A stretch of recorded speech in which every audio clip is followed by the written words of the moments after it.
Welcome to the Deep Dive.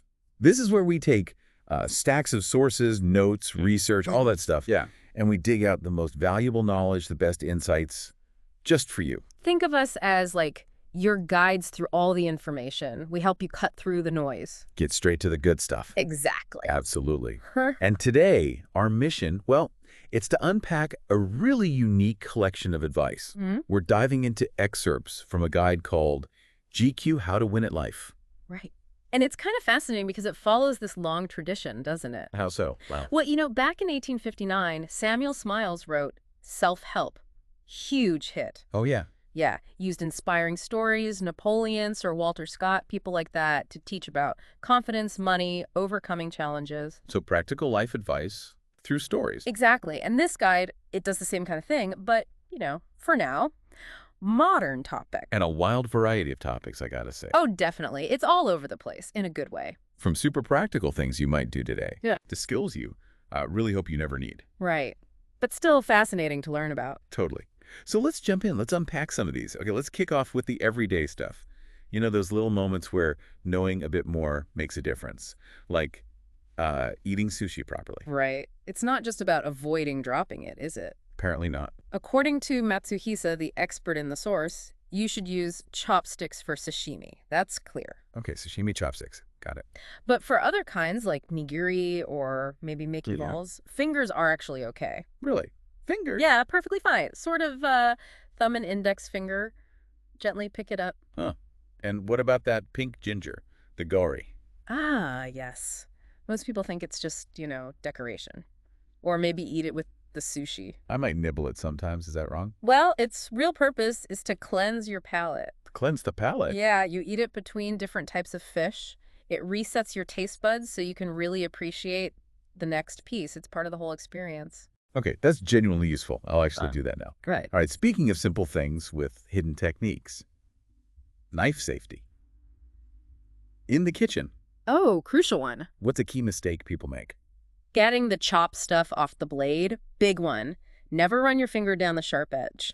No. When you're done chopping, push the food off with your thumb, but push away from the edge. Away. Got it. The expert in the source literally just said, my gosh, thinking about the danger of running a finger along the blade. My gosh, that's right. Good reminder. Okay, from safety to a bit more flair. Latte art. Ah, the Rosetta. Yeah. Making coffee look good? How do you even start? Well, first you need decent espresso. Good crema is key. Right at the base. Then your milk jug, a metal one. Fill it with milk just to the base of the spout. Specific height. Why? It helps measure the foam, gets you the right amount. Then you steam it near the edge, just a couple of millimeters below the surface. Tilt the jug, get that whirlpool going, draws air in. Then, as the foam rises, you slowly lower the jug. You want it to rise about halfway up the spout. Silky microfoam, that's the goal. Not big bubbles. Definitely not big bubbles. Okay, milk's ready. How do you do the actual art attack? Right. So when the cup's about half full with the steamed milk, you move the jug stream to the far edge of the cup. Far edge. Then you gently swing the jug back towards yourself, side to side. Smaller swings as you come back. That makes the leaves. Ah. Then finish with a quick line up the middle for the stem. And, learning this, it actually forces you to pour the milk at the right speed. Oh, so it improves the drink, too, not just the look. Exactly. Better texture, better taste. It's all connected. Clever. Okay. Sticking with drinks, but when things go wrong. Broken wine cork. Happens all the time, apparently. Giovanni Ferlito from the Ritz deals with it often. Does it mean the wine's bad? Like corked? Not necessarily. A crumbling cork is just a crumbling cork. Being corked is that chemical thing, TCA. Gives it a nasty, damp taste. Right, different things. Totally different. The wine itself might be perfectly fine even if the cork breaks apart. So don't panic. Exactly. Sommeliers have techniques. They can usually rescue it pretty discreetly, too. Right there at the table. It's part of their skill. Good to know. Okay, here's one that sounds like pure showing off. Yeah. Cracking an egg one-handed. Ha! Yeah, the source calls it a move for culinary panache. Especially on a date, apparently. Okay. But how? Do you just do it? There's actually a training method described, which is kind of funny. No way. Yeah, you start with 2 ping pong balls. Ping pong balls? Seriously. Hold them like an egg and practice pinching a coin between them. It teaches you the specific motion, the dexterity needed. That's brilliant. I might try that later. builds the muscle memory. Huh. See? Then you graduate to a real egg, crack it on the bowl edge like normal, Uh-huh. then use that same one-handed prying motion you practiced. And as the egg starts to slide out, you quickly move your hand up to help it release cleanly. Ping pong balls to egg master. Love it. All right, let's shift gears a bit. Travel hacks. Hotels. How to avoid those annoying extra charges. Oh yeah, the in-room rookie mistakes. Pretty simple ones, really. Right. Don't use the hotel phone for outside calls. Ever. Mobile roaming is almost always way cheaper now. Right, obvious when you think about it. And the minibar. Just avoid it. Walk to a local shop for water, snacks, whatever. Saves a ton. Simple, effective. Okay, back to people. Handshakes. There are bad ones. Oh, definitely. The source warns against the politician two-hander. Grabbing your hand with both of theirs. Yeah, unless you know them really well and want to show affection. And even then, maybe grasp the upper arm instead. And touching the wrist. Apparently too intimate can leave a weird negative feeling. Avoid that. Okay, what if you're the victim? Someone gives you that death grip, the knuckle crusher. Yeah, how to escape. 2 tactics mentioned. One is to briefly squeeze their forearm. A distraction. Exactly. Breaks their focus, might make them loosen up. Or Yeah. you could just call them out on it. Really? What would you say? Something like, hey, this isn't a carnival strongman game. Ease up. Apparently directly naming it can sometimes shame them into stopping. Wow, that takes guts. But I can see it working. Okay, staying social, networking, it often feels kind of awkward or gross, right? Totally. But it's important. Ollie Barrett, they call him the most connected man in Britain, has tips. How to make it less gross. Preparation is key. Don't go in cold. If you can, find out who might be there. Even just skimming the local paper if you're in a new place helps. Shows awareness. Gives you something to talk about. Right. And when you introduce yourself, offer multiple hooks. Hooks? Yeah, don't just say, hi, I'm Dave, I work in accounts. Give them more. Where you're from, a hobby, something interesting you did recently. Like the example in the source. Yeah, the guy from New Zealand who loved surfing there but now lives in California immediately gives people like 4 or 5 things to ask about. Makes it flow naturally, less like an interrogation. Exactly. Turns it into a real conversation starter. Nice. Okay, from making connections to winning arguments, channeling your inner lawyer, like Tunde Okawale. Right. His technique is based on cross-examination. How does that work in a normal argument? You take facts that support your point and turn them into a series of questions that your opponent basically has to answer yes to. You lead them down a path. Precisely. The example was about football teams, Liverpool versus Arsenal. Right. You'd ask, Liverpool are higher in the league, yes. They scored more goals, yes. They spent more money, yes. Getting all these yes answers.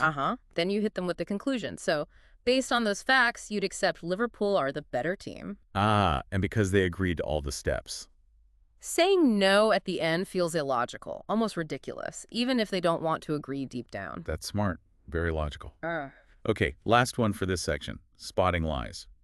The basic method from Pamela Meyer. Yeah, basic, it's an acronym. B is for baseline. Baseline. You need to know how someone acts normally when they're not lying. Observe their usual tone of voice, speed, pitch, posture, all that stuff. So you can spot changes later. Exactly. And notice any natural tics they have so you don't misread those as signs of deception. Okay, establish normal first. Then I. I is for intuit the gaps. Look for inconsistencies. What kind of gaps? Could be emotional, like they say they're sad, but they're smiling slightly.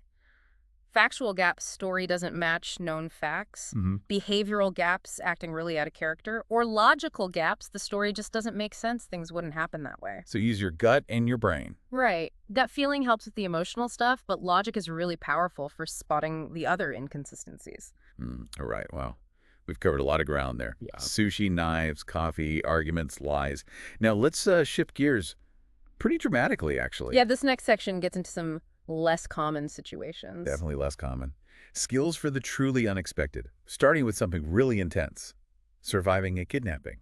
Yeah, the advice here is incredibly stark, very pragmatic. Focus is on staying healthy, Which means... complying, don't resist unnecessarily, and even trying to sympathize a bit with the captor's views, maybe, to avoid conflict or beatings. And making yourself seem human. Crucial. Use your name, talk about your family. The source notes the kidnappers probably know this stuff anyway if they're organized. Right. But hearing it from you in conversation makes you less of an object and more of a person to them. Okay. And there was that really surprising tip about smoking. Oh, yeah. That one stands out. The advice is, if you don't smoke, maybe start. Start smoking. Why on earth? They call it a universal bond. It creates a shared need. You need a light, right? They won't let you keep a lighter. So you have to ask them. Exactly. It forces interaction, creates opportunities for brief physical contact, maybe eye contact when you say thanks. It helps reinforce that human connection. Wow. That's a really dark, strange insight. But I guess it makes a terrible kind of sense in that extreme situation. Yeah. What about the end game? What if things start to go bad? Well, the source suggests if your relationship with the guards gets worse, or if they start moving you around a lot more, that could be a bad sign. Maybe things are falling apart for them. And that puts you in more danger. Potentially. If you genuinely suspect they're about to kill you, the advice is stark. Fight back. Immediately. Fight back. With what? Anything. A slop bucket, whatever's there. Push. Run. You don't know, maybe a door's unlocked. It's a last resort. And if rescue forces arrive, big moment. Critical advice here. Drop any makeshift weapon you have. Instantly. Get down on the ground. Flat. Okay. And whatever you do not run up and grab the soldiers out of relief. Why not? That seems like a natural reaction. Because they're highly trained, high adrenaline, they might instinctively strike you down, assuming you're a threat. So stay down, hands visible. Intense. Okay. Vital info, though. Let's move to a different emergency. Escaping a sinking car. Right. Doors might jam due to pressure. Windows are key if they won't open electronically. You have to break them. Yes. Use a sharp object if you have one, like a specific car escape tool or your elbow. Aim for the corner or edge of the glass pane, not the middle. It's weaker there. And brace yourself. Oh, yeah. Expect a sudden rush of water, maybe glass fragments, especially if you're already underwater when it breaks. What if it's that modern laminated safety glass? Tough stuff. Yeah, good point. Side windows are often laminated now. Very hard to break. So head for the back window. A rear windshield. Yeah, it's usually tempered glass, not laminated. Much easier to shatter. Plus, another reason to go for the back. What's that? The car usually sinks engine first, nose down. So the last air pocket will likely form at the highest point, which is often the rear of the cabin, near that back window. Go to the back, break the window. Got it. Okay. Different threat. Dog attack. Yeah, scary thought. First step is assessing the threat. Look at the dog's body language. What are the warning signs? Things like a stiff, static tail, head held low and aligned straight at you, growling, obviously, baring teeth, and just approaching you directly, purposefully. Okay, you see those signs. How do you try to de-escalate? Key thing. Don't run. Don't turn your back. That can trigger their chase instinct. Instead, back away slowly. Slowly. Try to make yourself look bigger. Spread your legs, maybe wave your arms slowly, shout firmly. If there's anything nearby to climb on a car, a low wall, get some height. Gain height. Smart. But what if the attack happens anyway? If it's unavoidable, try to protect yourself. Wrap something, a jacket, a shirt, anything around one arm. Offer that arm to the dog. Offer your arm. Sounds counterintuitive, I know, but better the arm than your face or neck. Try to aim for it biting your upper arm or elbow area. Fewer shallow arteries there than in your forearm. Less severe bleeding, hopefully. Okay. Offer the wrapped upper arm. Then what? Don't try to rip your arm away. That just causes more tearing damage. If you can, fall on the dog, use your weight, or grab the back of its head. Try to control it. Yeah, and push your wrapped arm harder into its mouth. It's uncomfortable for the dog, might make it release its grip. You can also strike sensitive spots, eyes, muzzle, or the area just behind the front legs. Wow. Practical, grim, but potentially life-saving advice. Okay. From animal attacks to, well, the end of the world as we know it. Surviving the apocalypse. Sounds extreme, right? But the principles are really about general preparedness. Like having a bug-out bag. Exactly. Packed with essentials, ready to go. Shelter stuff, hygiene, food, fire starting kit, water purification, tools, clothes, good footwear. Have it laid out so you can grab the right stuff quickly, depending on the situation. And the source mentions different types of bags. Yeah, interesting point. Have maybe 3 options ready. A small backpack for a really fast exit, a regular suitcase, and maybe a bigger military-style pack. Why the choice? Depends on the scenario. A suitcase might be okay initially, but if law and order breaks down completely, it screams, I might have valuables, making you a target. A backpack is more discreet. Makes sense. And where do you actually go? Is heading for a remote cabin in the woods the best plan? The source actually advises against that for most people, especially city folk.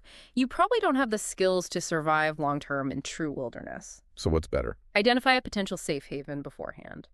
Maybe a small town or village community where you know people, where there's some existing structure. Plan your routes there, too. Avoiding. High-risk areas, bridges or bottlenecks, potential ambush points. Big cities will likely be chaotic. Petrol stations could be dangerous hotspots or targets. Think about defensible routes. And health is a big concern. Huge. Probably the biggest killer after the initial event, because there's no medical system. You have to become your own doctor, basically. How? Stockpile basic meds. Things for diarrhea are crucial. Learn everything you can about any medical conditions you have. Stockpile treatments for those conditions specifically. Be prepared to manage your own health. Self-reliance is key. And weapons. Controversial, but the source addresses it. If it's legal where you are, consider arming yourself. Choose common weapons, so ammo might be easier to find. And if it's not legal? Even then, the advice is to learn basic gun handling if you can. You might find one, or need to use one defensively. It's about preparedness for worst-case scenarios. Definitely makes you think about self-reliance. Okay. Slightly less apocalyptic, but still about potential threats. Figuring out if you're being followed. Yeah, from Peter Jenkins, an intelligence expert. Useful even if you're just going to a confidential meeting or feel uneasy. What's the main technique? He calls it the rule of 3. If you spot the same person or maybe the same car in 3 different unconnected locations during your journey, that's a very strong indicator. Oh, okay, the rule of 3. What else? Look for unnatural behavior. Someone just staring into space for too long, talking into their collar like in the movies, obviously copying your movements, all red flags. And he mentioned shoes. Yeah, clever detail. Surveillance teams might change coats, hats, even swap people. But changing shoes is harder and less common. So pay attention to footwear. It can be a consistent identifier. Smart. So you think you are being followed. What do you do? First, stay calm. Keep a clear head. If you feel genuinely endangered, call the police. Right. If you want to spook them, maybe let them know you know. You could directly ask them for the time or for directions. Breaks their cover. Bold move. And crucially, if you were heading somewhere sensitive, somewhere you don't want them to know about, don't go there. Abort the plan. Finding out your destination might be their only goal. Good tactical advice. Okay, let's shift from threats to broadening our skills. Natural navigation. Using nature as a compass. Tristan Gooley stuff. Yeah, fascinating field. Reading the environment, like at sea, there's a simple bird rule from an old military guide. A bird rule. If you see more than 10 birds within, say, 5 minutes, you're likely within about 40 miles of land. But if you see fewer than 2 birds in that time, you're probably more than 40 miles out. Bird density indicates proximity to land. That's incredibly specific. Amazing. What about on land? Finding direction. Trees are great clues, especially in the northern hemisphere. The side getting more sun, the south side usually has denser branches, more horizontal ones reaching for light. Okay, denser on the south side. And the shadier side, the north side, often has bigger, maybe darker leaves. Bigger leaves, why? Because the tree basically tells those leaves, hey, you're not getting much sun, you need to work harder. So it sends chemicals to make them grow larger, like bigger solar panels, to compensate. The tree is optimizing itself. Exactly. And you can use the moon, too. Ow. Imagine drawing a line between the 2 tips of a crescent moon. Follow that imaginary line down to the horizon. That point on the horizon is approximately south. Because of the moon's position relative to the sun. Pretty much. It's related to the moon reflecting sunlight and the sun's general east-west path across the sky. A neat trick. Nature's full of hidden maps. Okay, how about boosting our internal toolkit? Memory. Turbocharging it like Dominic O'Brien, the memory champ. Right. His big point is that memory isn't like a hard drive that gets full. It's more like a muscle. Training makes it stronger, easier to use. And what are the tools? The journey method is a really powerful one. You mentally place items you want to remember along a familiar route, like your walk to work or through your house. Visualization. Exactly. And mnemonics, of course, those little rhymes or acronyms. Like the one for the wrist bones. Yeah, some lovers try positions that they can't handle for the carpal bones. Classic. And if you have lists or acronyms, you can even store images representing them on your mental journey. Combine the techniques. Layering memory tricks. Clever. How about learning languages quickly, like spy-level speed, the Foreign Service Institute approach? Their focus is less on perfect grammar up front and more on using the language right away. Speak, make mistakes, get corrected. Jump in the deep end. Kind of. Learn grammar points as you actually need them through feedback from native speakers, friends, tutors, language partners. Get conversational fast, iron out the details later. Makes sense. Yeah. Any specific memory tactics for language? Yeah, the post-it note thing. Label objects around your house, but put the foreign word on the back of the note.